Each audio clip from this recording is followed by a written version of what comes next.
झोप ना, झोपी जा ना. रोजच कुठून गोष्टी आणायच्या का तुला? कुठून गोष्टी आणायच्या रोज रोज रोज रोज?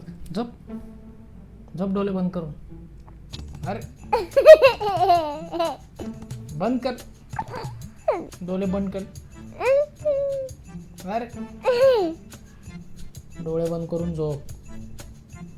पप्पा आज तुम्ही नाही गोष्ट सांगायची आणि मम्मा गोष्ट सांगला दे. होय. हा बब्बू बब्बू एक ना बाळ असतं. ते ना त्याच्या मम्मी पप्पाचे असे पाय चेपत असतं. रामकृष्ण हरी अशा म्हणत म्हणत तो मम्मी पप्पांचे पाय चेपत असतं. मग तिकडून कोण येतं? देवबाप्पा. मग देवबाप्पा म्हणतात, हे बघ बाळा, मी आलो तुला भेटायला. मग बाळ काय म्हणतं? देवबाप्पा तुम्ही इथे थांबा, मी ना माझ्या मम्मी पप्पांचे पाय चेपून येतो. मग ते बाळ काय करतं? एक वीट देतं देवबाप्पाला आणि म्हणतं, देवबाप्पा तुम्ही ह्याच्यावर उभे राहा. मग कोण उभं राहतं?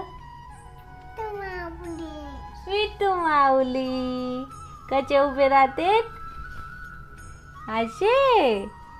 मग ते बाळ काय करतं? मम्मी पप्पाचे पाय चेपून झालं की देवबाप्पाला भेटतं.